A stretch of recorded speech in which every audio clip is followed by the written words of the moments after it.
Bienvenido a nuestro gran evento. Es momento de que te pongas cómodo para disfrutar de todo el contenido que tenemos para ti. Recuerda que en Scandia nuestro propósito es empoderarte para que construyas la mejor versión de tu futuro financiero.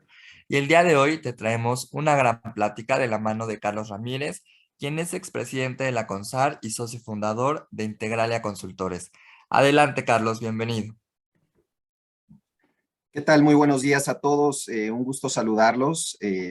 Para mí es un gusto nuevamente estar esta mañana aquí. Agradecido, por supuesto, con Scandia por esta muy amable invitación y con muchos temas que abordar con ustedes para tratar de entender este momento tan complejo que vive el mundo, México y en general los mercados financieros. Déjenme compartir mi pantalla con una presentación que preparé para la ocasión. Y por supuesto, como siempre, dejaré un espacio para las preguntas y que puedan tener todos ustedes. Entonces, vamos a tratar de darle un poco de forma y sentido al momento actual que vive el mundo y en general, reitero, los mercados financieros. Parto de hace 3 meses que tuve la oportunidad de estar aquí también. Arranqué mi presentación diciendo que eran tiempos convulsos y que una serie de factores predominantemente geopolíticos y de carácter, digamos, derivados un poco del mundo post-pandemia, estaban creando un cóctel para los mercados financieros complicado, difícil, y que el panorama para los siguientes 3 meses, esto fue en abril, era de un entorno de alta volatilidad. Pues no nos equivocamos en el sentido de que el primer semestre del 2022 ha sido el peor semestre en materia financiera en décadas.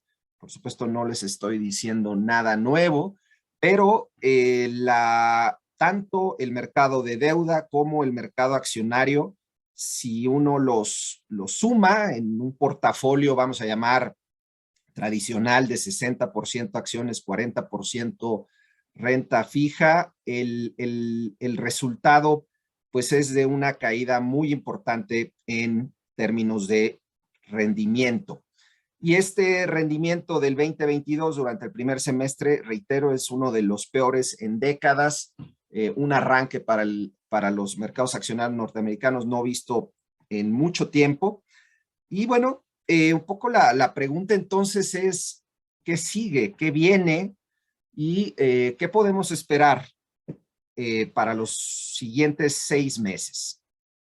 Inicio, como siempre, con un panorama del entorno externo, tratando de responder 5 preguntas. Quiero ser muy claro, los tiempos son muy convulsos y, por supuesto, todos los pronósticos de parte de los analistas en estos momentos están rodeados de una altísima incertidumbre, probablemente una incertidumbre que no habíamos visto, pues al menos desde la crisis financiera del 2008-2009. Primera pregunta, ¿se acerca el final del conflicto Rusia-Ucrania? Lamentablemente, todo sugiere, hace 3 meses estaba, digamos, relativamente comenzando ese conflicto, la invasión, y hoy, 3 meses después, el conflicto parece estar lejos de una resolución diplomática. Vladimir Putin tiene demasiado invertido en este digamos, absolutamente absurdo proyecto geopolítico, pero al final del día no hay indicios de que podamos salir de esto en el corto plazo. Y eso pues trae como resultado una serie de implicaciones, naturalmente, para los mercados de commodities, particularmente los energéticos y los de alimentos. Trae consecuencias en términos de lo que está ocurriendo en Europa y el panorama para la economía europea. y también trae implicaciones muy importantes para el entorno inflacionario del mundo. Lo que me lleva a la segunda pregunta. ¿Ya se alcanzó el pico de la inflación? No parece, pero hay algunos indicios que ahora les mostraré de ligera mejoría que parecen sugerir que algunas de las presiones subyacentes que han estado presentes en el panorama inflacionario en los últimos meses pueden estar empezando a ceder. Pero, reitero, el pico no parece haberse alcanzado aún. Tercero, estamos de vuelta al entorno estanflacionario de los 70, es decir, a un entorno de alta inflación y bajo o nulo crecimiento económico. Me parece que hay diferencias fundamentales con los 70, pero eso no es ningún consuelo en el entendido de que el panorama inflacionario es altamente retador para los bancos centrales. No estamos en los 70 porque lo que condujo a esa década, vamos a llamar, de altísima inflación, bajo crecimiento económico, que llevó a los bancos centrales y sobre todo a la Reserva Federal de los Estados Unidos a tener que aumentar sus tasas de interés de manera inédita y conducir a una recesión muy importante a principios de los 80 a la economía norteamericana, parece que no es, digamos, el entorno actual, pero, sin lugar a dudas, lo que se avecina en estos próximos 6 meses es un entorno todavía muy complejo en materia inflacionaria. Cuarta pregunta, ¿habrá recesión?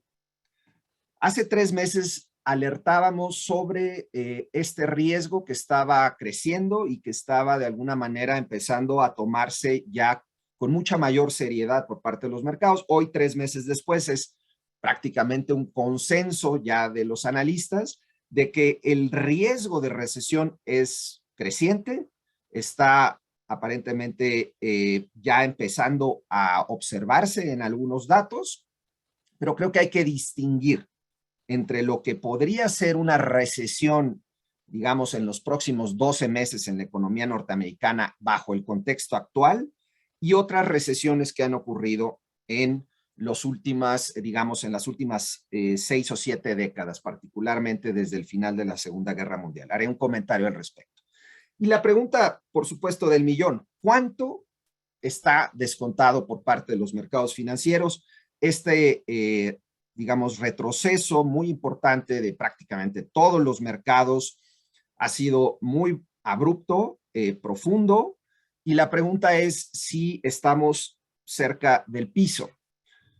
En general, hay también algunos indicios de que ese piso podría estar relativamente cerca, pero ojo, sí parece haberse descontado en buena medida parte del panorama, digamos, de menor crecimiento y alza en tasas de interés de los próximos meses, pero la incertidumbre va a continuar y por tanto la volatilidad va a continuar. Déjenme mostrarles algunos, digamos, algunos datos que me hacen pensar que la inflación puede estar empezando a tener un punto de inflexión. Quiero ser también claro en esto, van varias ocasiones en las que pareciese que la inflación está alcanzando su pico y de pronto vuelven a surgir sorpresas inflacionarias. Pero hay algunas señales favorables. Por ejemplo, el índice de precios de alimentos de la FAO lleva 3 meses consecutivos con una reducción moderada, pero reducción al final, que se ve explicada, que se explica principalmente por una caída en el precio, o bueno, una reducción en el crecimiento de los precios del maíz, del trigo y de otros productos alimenticios que también están contribuyendo, digamos, a una menor presión, sobre todo en la parte alimentaria. En el caso de los precios de energéticos, si bien siguen muy presionados los mercados energéticos, también se observa un aparente momento de calma y un ligero retroceso respecto a las presiones que observábamos en los meses previos. Otro factor predominante que ha explicado el aumento de la inflación a nivel global tiene que ver con las cadenas globales de suministro. La Reserva Federal de Nueva York calcula este índice que lo bautizó como el índice de presión de las cadenas globales de suministro. Ahí también podemos apreciar que se alcanzaron niveles máximos a principios de año, vino un ligero retroceso, luego un ligerísimo repunte, pero nuevamente pareciera estar en señales de menor presión. Ojo, son niveles muy altos que siguen dando la señal clara, evidente, de que las presiones siguen ahí.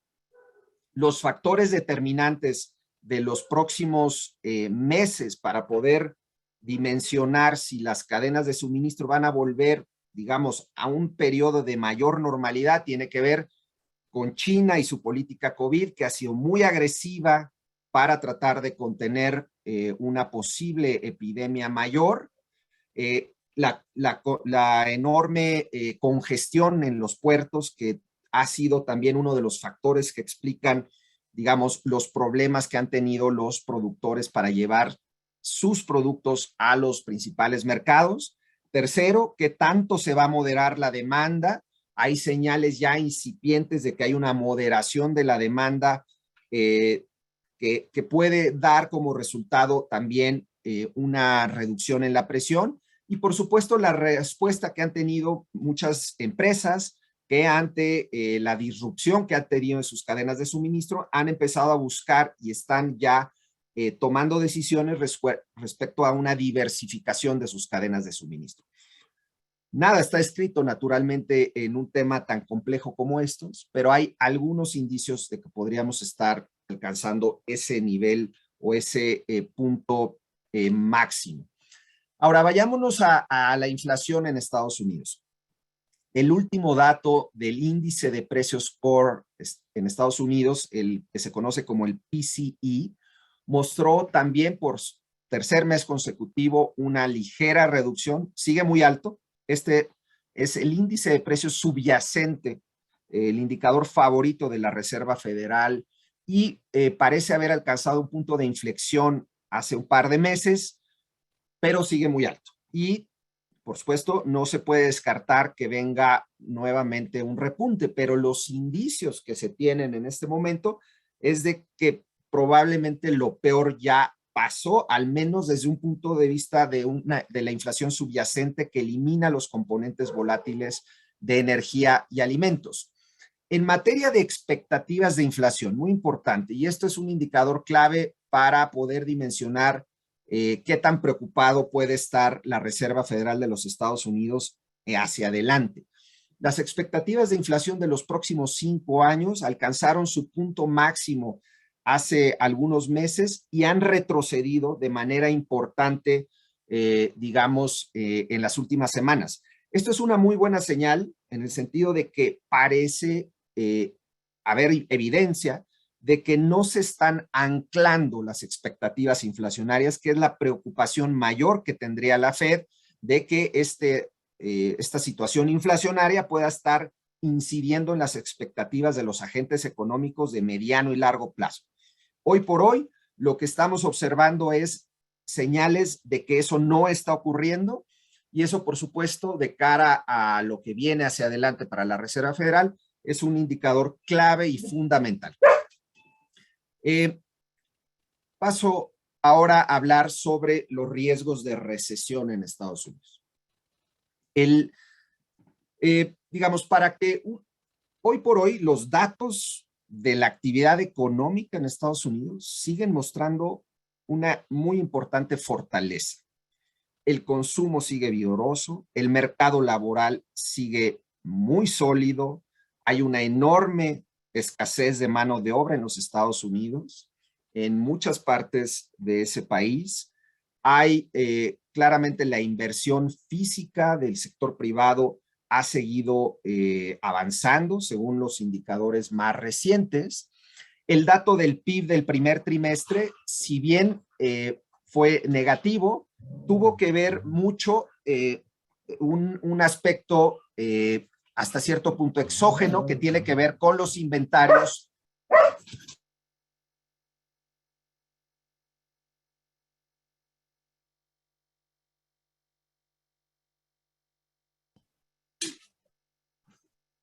Perdón, una disculpa. Entonces, los indicadores en general de la actividad económica siguen firmes. El dato del PIB del primer trimestre resultó negativo por factores relativamente de coyuntura que tienen que ver con las importaciones, que crecieron de manera muy importante, que sustrajeron puntos al dato, y un manejo de inventarios que también tuvo un efecto, digamos, desfavorable para el indicador. Pero en realidad, los datos de consumo, de inversión, siguen muy firmes, lo cual hace obligatoria la pregunta de por qué entonces, si el mercado laboral está tan firme, si los indicadores de consumo e inversión siguen firmes, ¿por qué se está hablando tanto de una posible recesión? Y la respuesta está aquí en la gráfica que aparece del lado izquierdo, que mide la confianza del consumidor. La confianza del consumidor se ha desplomado de manera repentina y en una medida muy importante, que parece emular otros periodos en donde esa confianza del consumidor cayó y la economía norteamericana entró en recesión. No sé si se alcanza a apreciar, pero esos tonos grises muestran el momento en el que la economía norteamericana entró en recesión y coinciden en la mayor parte de los casos con un desplome de la confianza del consumidor. ¿Por qué están tan negativos los consumidores a pesar de que hay indicios de que la economía sigue relativamente firme? Mucho tiene que ver, una buena parte tiene que ver con la inflación. Es decir, el pesimismo que hoy prevalece en la economía norteamericana está explicado en una gran proporción por el repunte inflacionario, y por tanto, si esa inflación no se disipa en los próximos meses, que no se va a ir de un día para otro, pues los consumidores van a empezar, y probablemente ya lo están haciendo, a frenar su ritmo de consumo, y eso es lo que preocupa como el efecto de una posible recesión en los próximos 12 meses. Hay también otros indicadores que parecen sugerir que también la economía va hacia una recesión.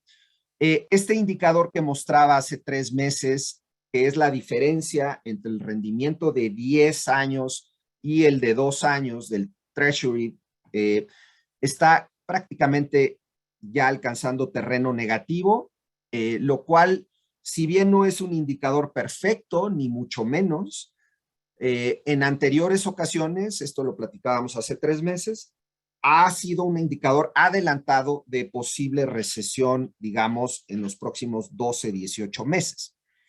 Por otro lado, la expectativa del PIB del segundo trimestre del año ya se tornó negativa, según los datos de la Reserva Federal de Atlanta, que tiene un modelo para tratar de anticipar en tiempo real el Producto Interno Bruto que se dará a conocer a finales de este mes, lo cual colocaría a Estados Unidos en una paradoja. 2 trimestres consecutivos con crecimiento negativo, con un mercado laboral muy sólido y con el consumidor todavía con fundamentales relativamente favorables. Y por eso es muy importante, más allá de la discusión de si Estados Unidos entrará o no a una recesión, que hoy parece ser cada vez un escenario más probable, uno requiere distinguir qué tipo de recesión, frente a qué tipo de recesión podría estar, digamos, la economía norteamericana en estos próximos meses. Estos datos que aparecieron publicados hace unos días en el Wall Street Journal muestran, digamos, lo que ocurrió en cada una de las últimas 12 recesiones, que son las recesiones que han ocurrido después de la Segunda Guerra Mundial. Y lo que quiero mostrarles aquí, un poco el mensaje que quiero transmitirles, es que no todas las recesiones son iguales. Y creo que poco a poco la discusión va a ir migrando hacia qué tipo de recesión podemos enfrentar en la economía norteamericana en los próximos meses. ¿Será una recesión tan profunda como fue, por ejemplo, la del 2007? Digo, la del 2020 obviamente es una condición muy particular que tiene que ver con el confinamiento, pero excluyendo el 2020, ¿cuál fue la recesión de mayor gravedad? Sin lugar a dudas, la del 2007, la del 81, la del 73, pero hay otras recesiones que han sido relativamente moderadas, tenues, y con una afectación, vamos a llamarle, relativamente menor a la actividad económica.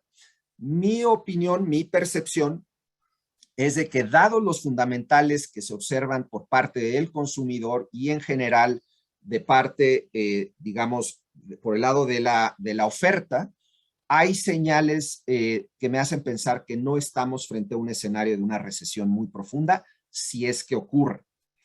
Y por tanto, eso para los mercados financieros puede ser clave, fundamental, para distinguir qué tanta afectación puede tener la recesión en la vida financiera en los mercados financieros norteamericanos y en general del mundo y claramente de México. Lo cual nos lleva a la pregunta de, bueno, en un escenario en donde los riesgos de recesión están creciendo, donde el consumidor, la confianza del consumidor se está ajustando a la baja de manera importante. Todo esto ocurre en el entorno de una elevada inflación que no cede y por tanto la Reserva Federal ya ha iniciado un ciclo de alzas que hace 3 meses no era tan evidente, que lo comentamos hace un trimestre, en el sentido que se iba a acelerar ese proceso y el entorno iba a ser volátil, en un entorno de alta incertidumbre respecto a lo que sigue para la Reserva Federal. Bueno, estos datos lo que muestran es las expectativas del mercado de aquí a fin de año, muy importante, y de aquí a un año. Traigo los dos datos porque me parece importante mostrar cómo hay prácticamente un consenso del mercado de que la Reserva Federal va a tener que aumentar su tasa de interés en el orden de 175 puntos, entre 150 y 175 puntos base más, un aumento adicional de 75 básicos, seguido por 2 aumentos de 50 y probablemente uno del año, al final del año de 25. En ese orden se mueve el mercado. Hoy está anclado ahí la mayor parte del mercado. Hay cierta divergencia, pero en general hacia allá están las expectativas. Entre 150 y 175 puntos bases adicionales. Algunos analistas ponen 200 puntos base, los muy poquitos arriba de 200 puntos base. Ahora, ¿qué pasa si extendemos el plazo hacia la mitad del año? Bueno, ahí la historia cambia, lo cual nos dice que hay una elevada incertidumbre respecto a lo que pueda ocurrir, digamos, luego de que la economía empiece a enfriarse y empiecen a aparecer indicadores de actividad económica a menor ritmo. Ahí el mercado está bastante dividido. Hay quienes asumen que las tasas de interés se mantendrán relativamente altas por un periodo más largo, incluso algunos que consideran que podría darse incrementos adicionales, pero parte del mercado empieza a descontar la posibilidad de que la Reserva Federal tenga que, después de elevar sus tasas, reducir, digamos, las presiones inflacionarias en un escenario favorable, se vea obligado hacia el primer semestre del próximo año a reducir sus tasas de interés ante la evidencia de una posible recesión. Entonces, un poco el mensaje es, hay incertidumbre todavía importante, considerable respecto al ciclo de alza en tasas de interés. Lo que no cabe duda es de que vamos a entrar a este segundo semestre con alzas importantes por parte de la Reserva Federal que tendrán que ser seguidas por alzas en otros, por parte de otros bancos centrales, incluyendo México. Pero el panorama del primer semestre del 23 sigue siendo de alta incertidumbre depende de, hay quienes apuestan a una recesión, hay quienes suponen o sugieren que será una recesión tenue, que la Reserva Federal no tendrá que responder con un ciclo bajista y que la inflación no cederá. Ahí está un poco la discusión. Ahorita en las conclusiones daré mi visión al respecto. Ahora bien, 5 preguntas para México. Me voy a México después de hablar de los factores externos que están incidiendo, digamos, en general en los mercados financieros. 5 interrogantes para México. Primero, ¿siguen firmes, se mantendrán los fundamentales macroeconómicos del país? Me parece que sí, hay razones. Ahora muestro algunos datos que hacen suponer que la parte macro en México se sigue viendo relativamente bien. No es que esté perfecta, hay algunas vulnerabilidades, claramente de mediano y largo plazo hay algunas preocupaciones, pero hoy por hoy México sigue teniendo indicadores macro bastante sólidos que además lo distinguen de un buen segmento de los mercados emergentes que están teniendo otro tipo de problemas. ¿Seguirá el alza en tasas de interés en México? Por supuesto, sin duda, y hay poco o nulo espacio para reducir el ritmo que trae hoy Banco de México. La realidad es que Banco de México, si bien inició antes que la Reserva Federal, si bien trató de llevar un ciclo relativamente moderado de alzas para no, digamos, en un entorno de bajo crecimiento económico como el que hemos tenido, el Banco de México trató de ser moderado en su proceso de alza, con inflación ya muy alta, pero la realidad es que, al igual que la mayor parte de los bancos centrales, le ha sorprendido digamos, la fuerza del alza en la inflación, la persistencia, este debate de la transitoriedad de la inflación, pues quedó absolutamente rebasado y por tanto el Banco de México se ha visto obligado a responder con alzas más fuertes y todo parece sugerir que vienen más para lo que resta del año. ¿Seguirá firme el peso? En general, el peso se sigue viendo, y lo comentábamos hace 3 meses, se sigue viendo bien porque los flujos de capital para México, dado el spread que tienen hoy las tasas de interés, digamos, de México respecto a Estados Unidos, sigue muy atractiva. Hay oportunidades de inversión dado ese spread. Y en general, los flujos de remesas de inversión extranjera directa, nuestro mercado externo sigue muy firme, siguen a favor. Pero no perder de vista que estamos en un entorno de alta volatilidad y un entorno y un escenario de recesión en Estados Unidos puede empezar a alterar la percepción sobre México. Pero sigo siendo de la idea de que el peso tiene fundamentales para mantenerse, digamos, en general, no exento de ciclos de volatilidad, relativamente sólido.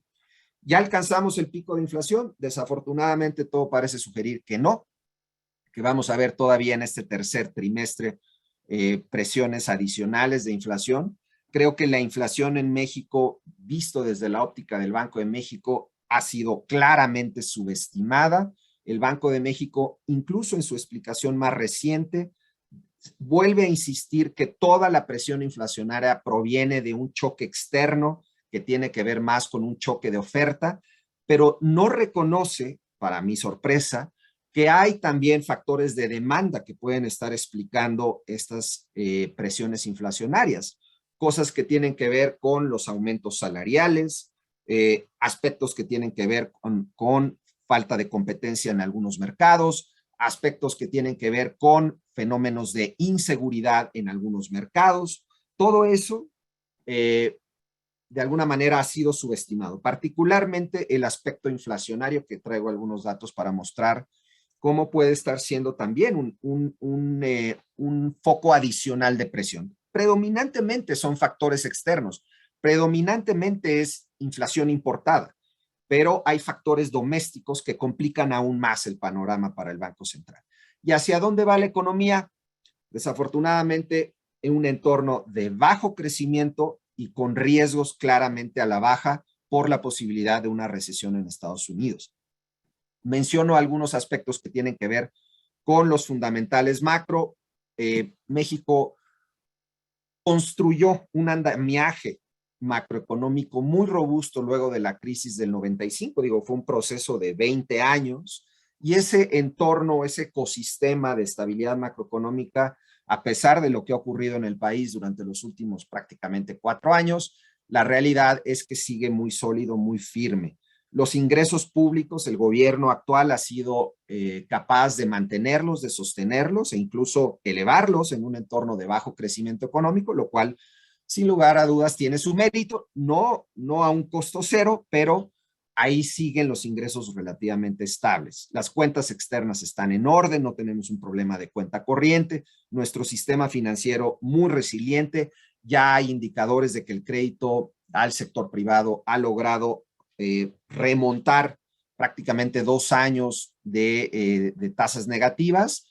Veremos si esta alza en tasas no vuelve a ralentizar el proceso de crédito en la economía, pero hasta ahora un sistema financiero muy firme, una política de endeudamiento conservadora, en exceso conservadora, pero finalmente se han mantenido los niveles de deuda como proporción del PIB cercanos al 50%, lo cual es un indicador relativamente de mediana endeudamiento, y este gobierno sí hay más deuda, claramente, cerca de 2,5 billones de pesos adicionales de deuda, pero en general contenido dentro de una tendencia que no está fuera de control. La autonomía del Banco Central y del TEMEC. Algunos datos de la economía, de la parte favorable de la actividad económica. El sector manufacturero está creciendo de manera muy vigorosa.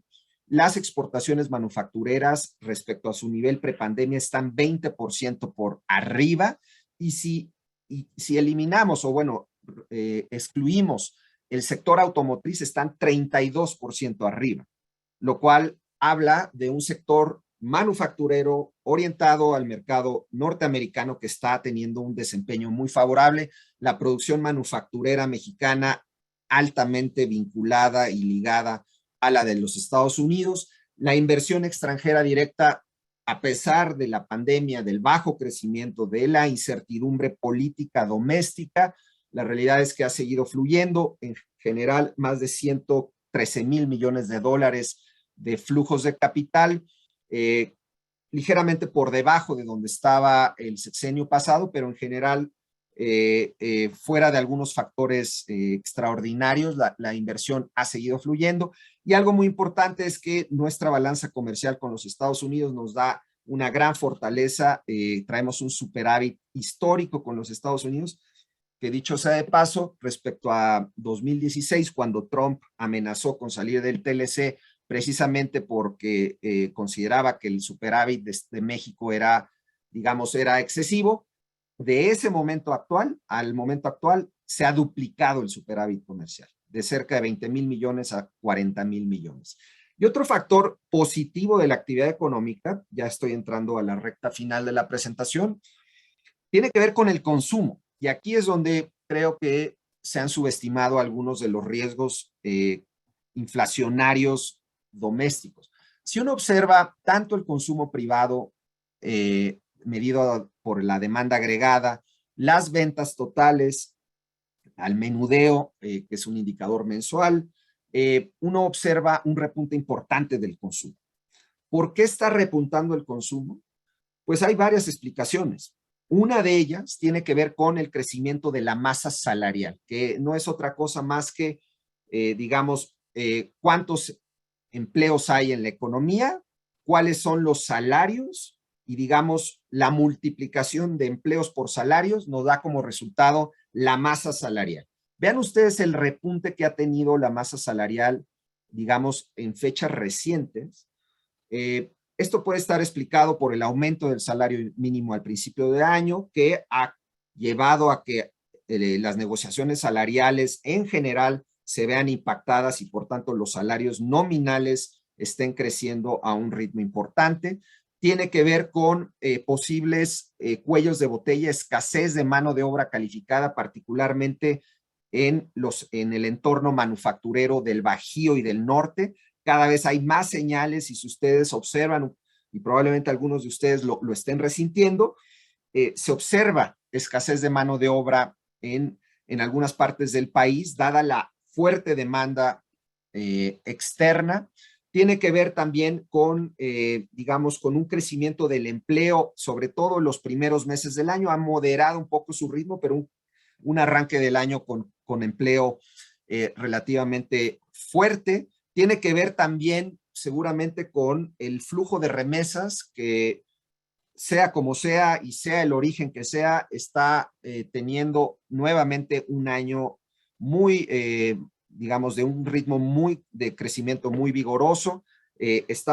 Seguramente cerraremos el año con remesas arriba de 50,000 millones de dólares, una cifra realmente importante que está teniendo una incidencia sobre el consumo. Entonces, todos estos factores, el sector manufacturero todavía muy firme, el consumo, si bien, digamos, bajo ciertas condiciones, acotado su ritmo de crecimiento, pero en general favorable, hacen pensar que la economía, si bien no a un ritmo espectacular, tiene algunos aspectos positivos favorables de cara al segundo semestre. Ahora, la inflación es, por supuesto, al igual que en otras economías, el invitado incómodo. La inflación subyacente está en su nivel más alto en más de 22 años, sin señales de moderación.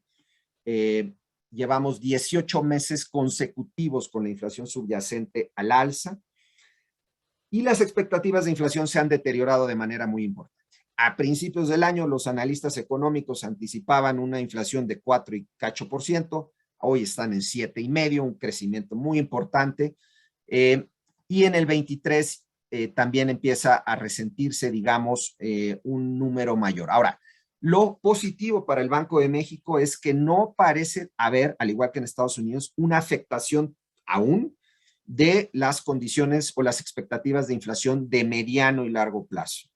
Y por tanto, digamos, si ustedes observan, en enero la inflación esperada de 1 a 4 años estaba en 3,64 y está en 3,80, de 5 a 8 años de 3,50 a 3,60. Es decir, hasta hoy los mercados siguen descontando el escenario de que este es un fenómeno hasta cierto punto, ya no puedo llamarlo transitorio, claramente yo nunca creí en el escenario de la transitoriedad, pero digamos que sigue siendo una joroba que eventualmente tenderá a amainar una vez que los bancos centrales han acelerado su ritmo de endurecimiento monetario. Y eso es una buena señal de cara al segundo semestre. Ahora, el problema de la economía mexicana es que a pesar de que tiene algunos, digamos, green shoots, como dicen los norteamericanos, es decir, tiene algunos aspectos positivos de su actividad económica, la realidad es que traemos un rezago muy importante y no hay grandes expectativas para lo que resta del sexenio en materia de crecimiento. Del lado izquierdo aparecen todos los países de la OECD.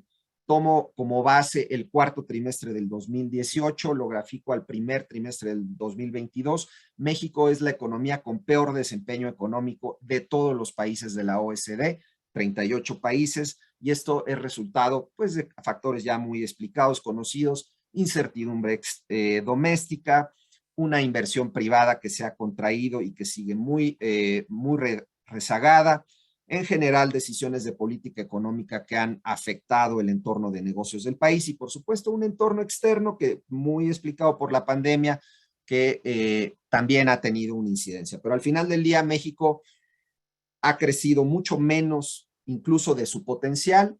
El PIB se encuentra 11% por debajo de lo que era su tendencia hasta el 2018, una cifra enorme, y el crecimiento sexenal va a ser el menor, ya prácticamente un hecho, considerando crecimientos de entre 1,5 y 2% para los finales este año y los próximos dos finales del sexenio, será el crecimiento más bajo desde digamos, la Gran Depresión en 1928. Si uno grafica los crecimientos sexenales, como aparece en la gráfica de abajo, verá que este sexenio pues, va a ser un sexenio perdido en materia de crecimiento.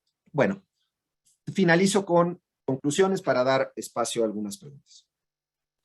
Me parece que estamos en un segundo semestre todavía de alta incertidumbre. Hay demasiados cabos sueltos.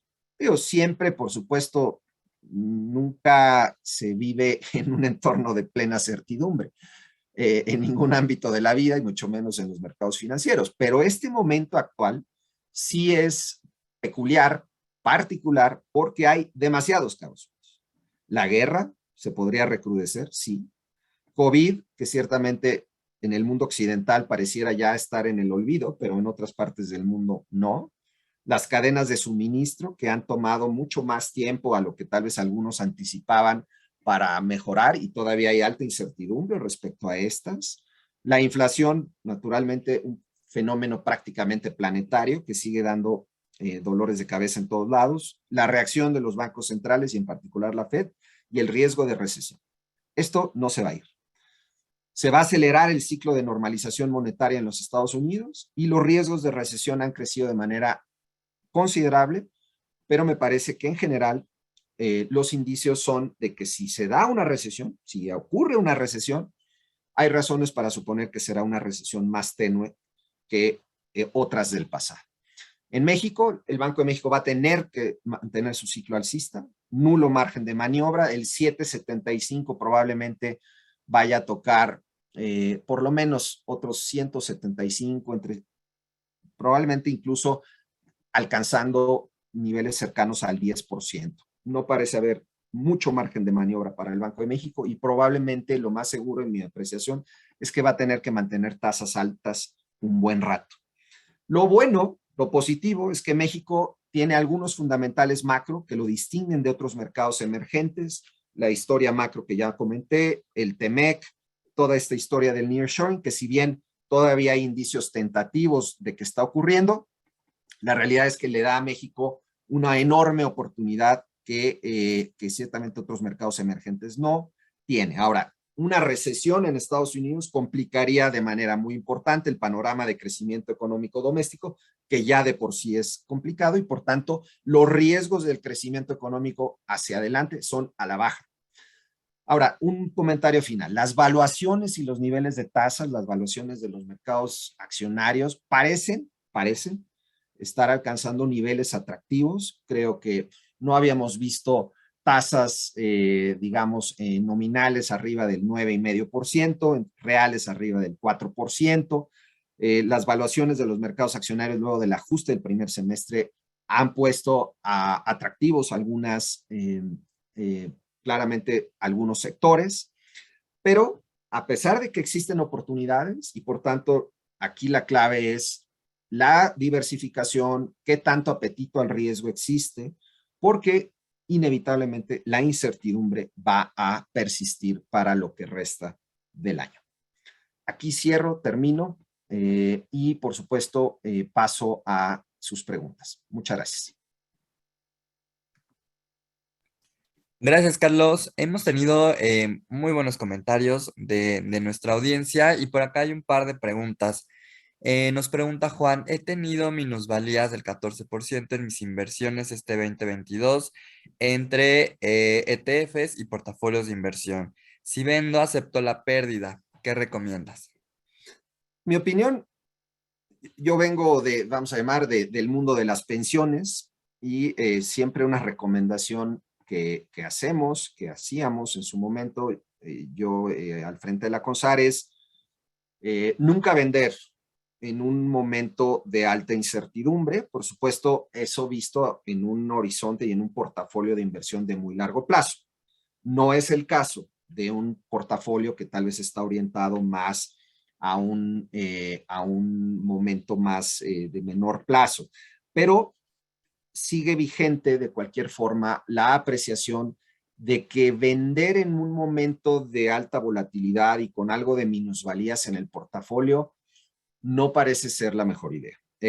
Claro, algunos dirán, sí, pero hay riesgos de capitulación de los mercados financieros y por tanto los riesgos pueden seguir, pueden llevar incluso a niveles menores a los mercados, sin lugar a dudas. Pero si tu horizonte de inversión es un horizonte de mediano plazo, creo que sería el peor momento salirse en el entorno actual. Creo que hay algunas valuaciones, reitero, que que empiezan a ser muy atractivas y como todo en los mercados, eventualmente esas oportunidades de inversión empiezan a invitar a los participantes a tomar mayor riesgo, y es cuando se dan los pisos y los repuntes importantes. Tomemos la experiencia del 2008-2009. En el punto más crítico de la crisis del 2009, que fue por ahí de marzo, todavía había una enorme incertidumbre respecto a la situación en general del sistema financiero. Y sin embargo, los mercados tocaron un piso y empezaron un repunte que duró prácticamente 10 años. Entonces, me preguntan qué considero mediano plazo. Estoy considerando un panorama de 2 o 3 años en tus inversiones. Creo que eso es a lo que me refiero con mediano plazo. Por tanto, reitero, creo que no es momento de vender. Esa es mi apreciación. Por supuesto, está a consideración. Gracias. Aquí en el Q&A tenemos, nos pregunta Carlos, ¿qué hay en referencia a las entradas tan elevadas de remesa y su relación a la posible recesión? ¿Se sostiene el peso? Sí, por supuesto, la recesión en Estados Unidos inevitablemente va a tener alguna incidencia en el mercado laboral y particularmente en mercados en donde nuestros compatriotas están ubicados, particularmente el sector construcción, en menor medida el sector agrícola. Pero si hay una recesión en Estados Unidos, seguramente el ritmo de crecimiento de las remesas se moderaría un poco. Sin embargo, hay razones para suponer que se van a mantener relativamente firmes las remesas por un aspecto que tiene que ver con escasez de mano de obra en Estados Unidos, que está presionando incluso también los temas salariales y que está demandando una enorme cantidad de mano de obra migrante. Desafortunadamente, la tragedia de hace un par de semanas se explica en buena medida por la enorme demanda que hay en estos momentos de trabajadores mexicanos en Estados Unidos. Y como ya mencioné, la expectativa de una recesión, si es que ocurre, sería una recesión, en mi apreciación, moderada y por tanto la afectación al mercado laboral, que sigue muy firme, sería de menor medida. Claramente va a haber alguna afectación al mercado laboral conforme disminuya el ritmo de crecimiento, pero en general creo que si se cumple la expectativa de una recesión moderada, las remesas van a seguir relativamente firmes. Sí, su ritmo de crecimiento menor, incluso podría haber una disminución en ese ritmo de crecimiento, pero sigue habiendo razones para suponer que van a estar firmes. Gracias.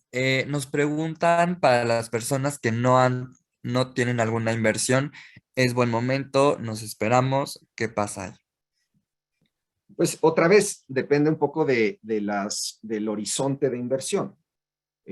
Reitero, yo en mi carrera como economista, seguidor de los mercados de 25 años, estos niveles de tasas de interés, tanto nominales como reales, por supuesto, la inflación está en sus niveles más altos en 25 años. Entonces, es natural que estos niveles de tasas tampoco resulten tan atractivas, pero me parece que un inversionista que está plantado hoy y que está viendo para un horizonte de 3 a 5 años, las tasas empiezan a ser muy atractivas, ¿no? Aún con un escenario que ya está en buena medida descontado de aumentos adicionales en la tasa de referencia del Banco de México.